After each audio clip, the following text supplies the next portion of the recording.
Hi everybody, Levi Clay here, and in today's video I would like you to start a journey with me. I would like you to come with me on this adventure as I learn about the possibilities of using digital amps and effects in place of all of my analog gear.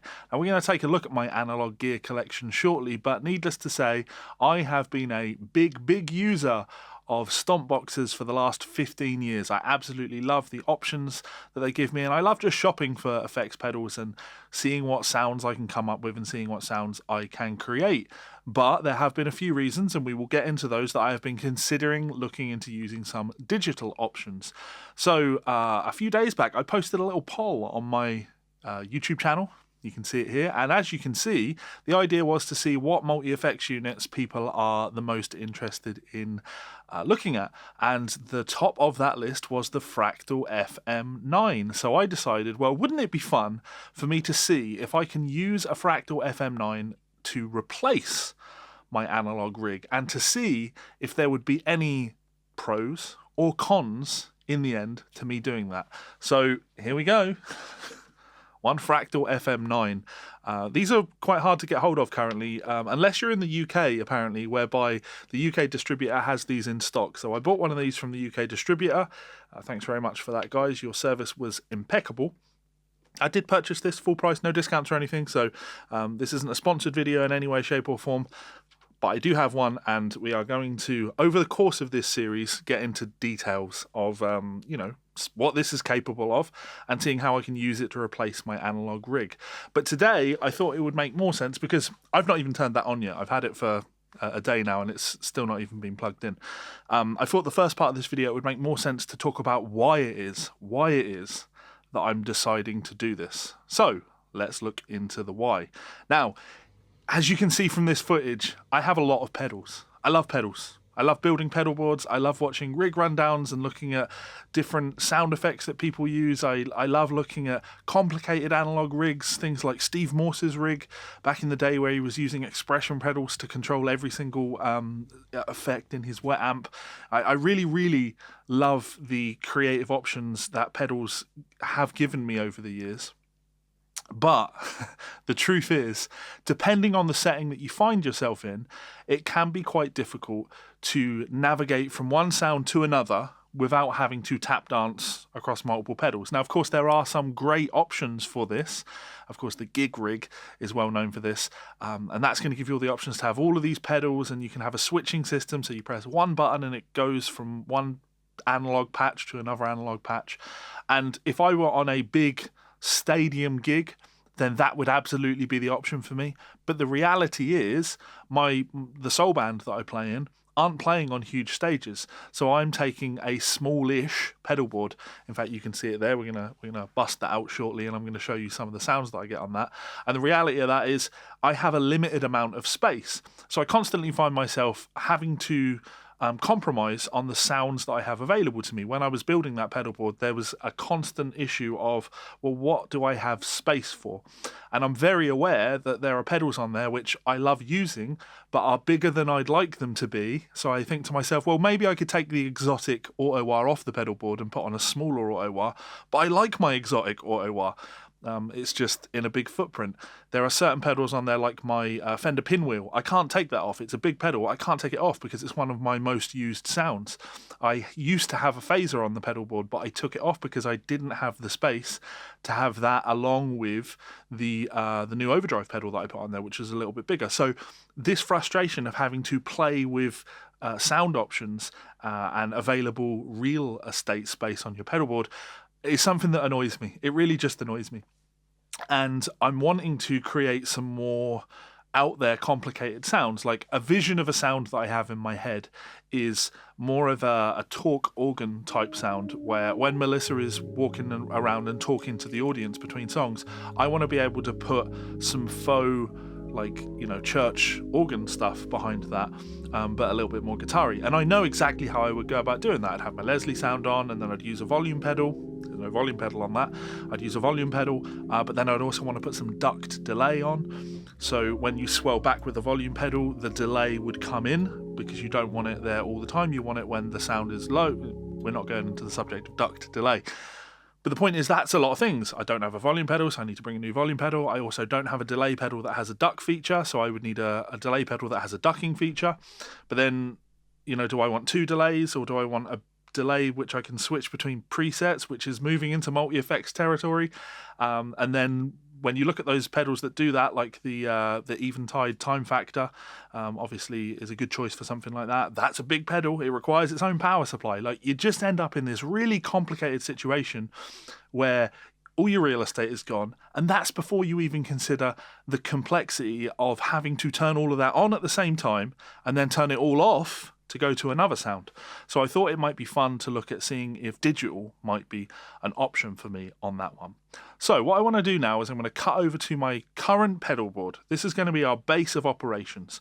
We're going to look at what's currently on my pedal board, so I can talk about the most important sounds for my current live rig, which of course are going to be the sounds I'm going to be looking to replicate. And I might point out a few things that are missing from the pedal board, which I will be using, looking to work into my rig using the Fractal FM9. And just some ideas that I have. And then, of course, you'll be able to come back to this and you will be able to compare at the end of the series, not this video. Because I've not turned this on yet. I need to learn how to use this. And I'm going to go through that journey with you. I want you to be able to compare my analog rig to my eventual digital rig, so we can find out, or so you can make the decision of, is that something that's worth looking into? So let's take a look at my pedal board. And here it is, my current gigging pedal board. We'll run through it super quick from right to left. That's a D'Addario tuner pedal, which does what you would expect from the tin. Press it on and I can tune my guitar. Nice bright display, kind of what you want in a live situation. And I can use it to stop any sound going through my rig, which is nice. Aside from that, we have an exotic Robo Torque. This is an auto wah. We have the Rev Tilt Overdrive. That's 2 overdrives, a boost and an overdrive. We have the Fender Pinwheel. This is a Leslie simulator, a rotary speaker. That's my favorite pedal. We have a TC Electronics Flashback Mini for a little bit of delay occasionally, and we have a Wampler Faux Spring Reverb. So let's just quickly run through those sounds. Here's my completely dry guitar going for a Fender amp.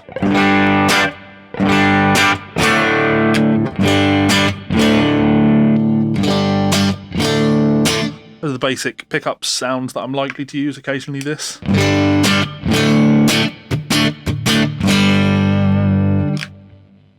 Let's add a little bit of reverb to that so you can see how I'm using that. This is essentially always on. I like a little bit of for my live sound, depending on the size of the venue that I'm in. That will pull down depending on how big a venue is. But in a smaller venue, I want to create a little bit of air around my tone. So I guess it's the difference between playing this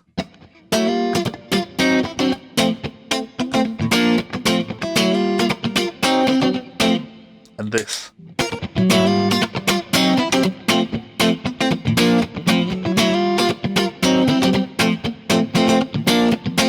I like that. Just a little bit of air. Boost it a little bit.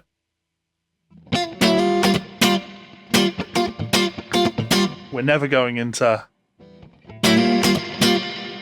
Never playing in a cave. Just something light and airy. Like I say, that's going to be adjusted to taste. But on a patch on the Fractal, I'm pretty much always going to have a little bit of reverb there to make my sound... make my tone a little bit more airy, as I say. So let's go back to the start of the board. We've got the exotic Robo Torque. You always want your auto wah sounds first in your signal chain because you want the wah sound to be coming from a cleanish signal from the guitar and then affected by other things. So 2 basic sounds on here. We have my kind of basic rhythm.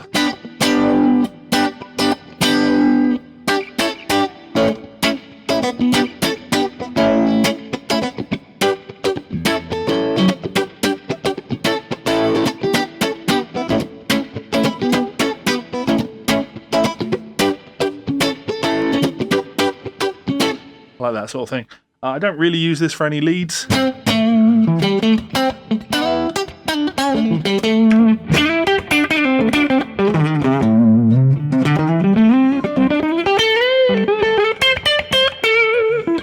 But it's there if I want it. We then have a slightly more exaggerated auto wah sound.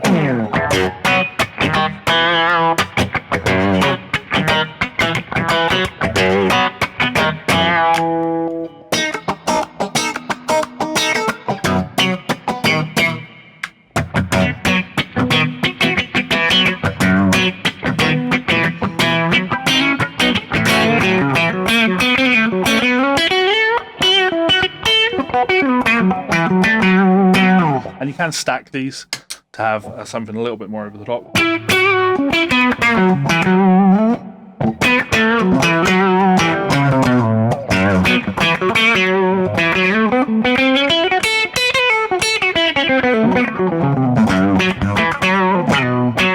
Nice little auto wah sound. I do use that a reasonable amount when you want something real funky.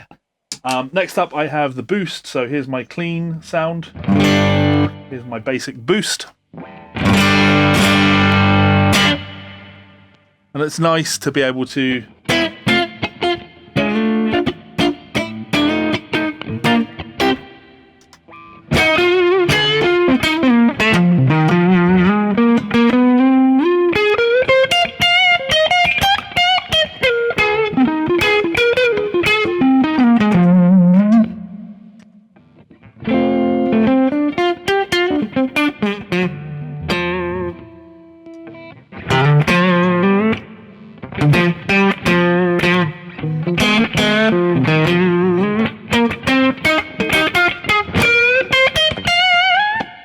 nice little there's enough crunch on there to grab a little bit of attention but without taking too much away from the rest of the band, so I'm using that for more leads in between my rhythm work. Then we've got the chunk.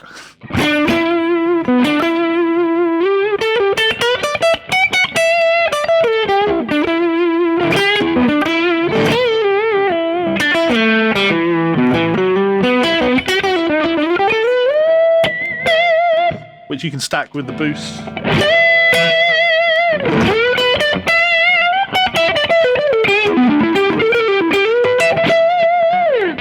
Which you know, if you want some meat, that's how I'm getting it, and that's the most overdrive I'm really ever playing with.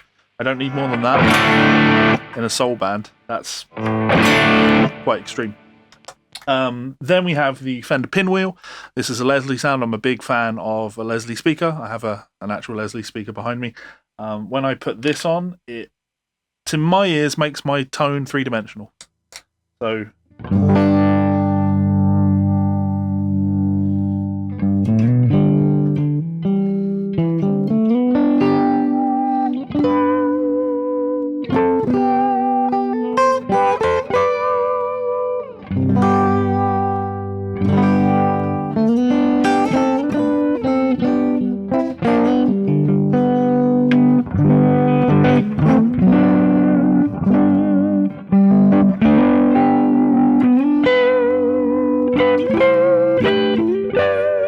I really like that sound. On its own,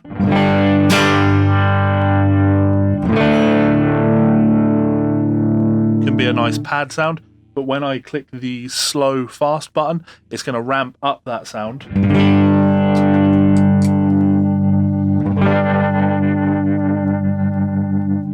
the fast side. Now this.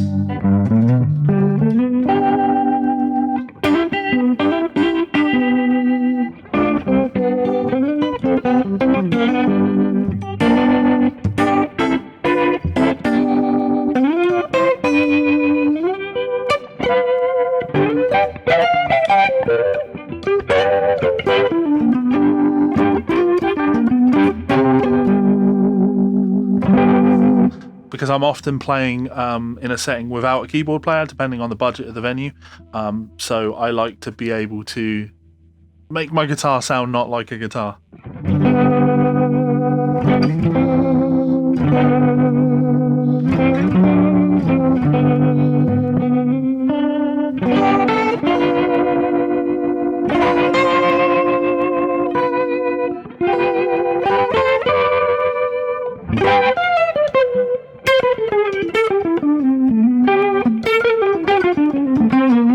It's kind of fun to put some drive on that.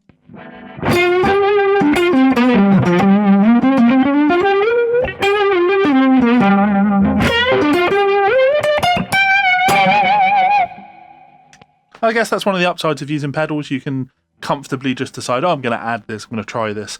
I've always been about trying things. And one of the things that kept me away from digital in much more early digital sounds was that feeling of you have a patch and there's no adjusting your patch on the fly while you're playing. There's no adding in new tones on the fly when you're playing. So this gives me that. And yeah, I love that Leslie sound. Yeah, definitely a favourite of mine. And then just my delay. So depending on where this is set, I find the controls on the Mini a little bit finicky. Definitely hard to adjust and get the exact sound that you want.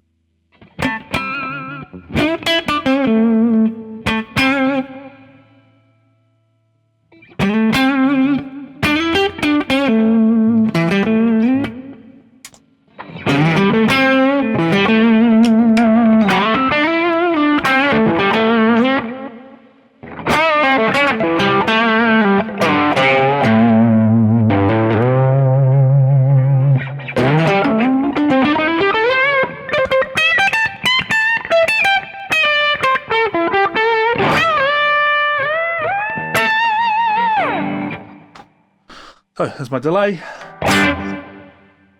Does the job. Now the other thing to consider, of course, is amp sounds.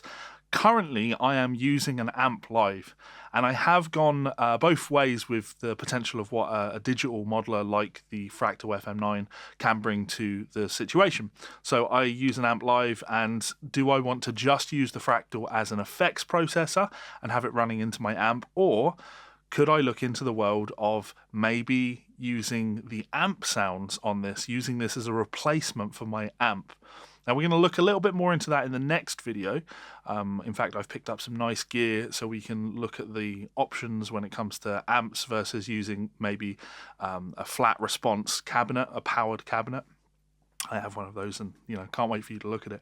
But I think in the long run, I like the idea of having that flexibility, being able to put this FM9 into a carry case, take it to one of our bigger gigs where there's a very good PA, and know that I can just run that direct into the PA and have my monitor sound for me and not need to carry a heavy amp, because there's nothing I hate more than having to cart gear to a gig when you don't need the gear at the gig. You know what I mean? Like, cabs are heavy. A big 2x12 is a heavy piece of gear. I have a trolley that I put them on, but still, even having to load it onto the trolley, take it to the car, put it in the car, take it out of the car, load it on the trolley, get it, walking it upstairs, like it's too much. So I am looking forward to the amp sounds, and I would be really interested to know what you guys think about the amp sounds and the effect sounds on the Fractal FM9. If you've had any experience with, well, just the Axe effects sounds in general, or if you've looked at any other modelers, if you use any of those in your rigs, let me know in that comments section below.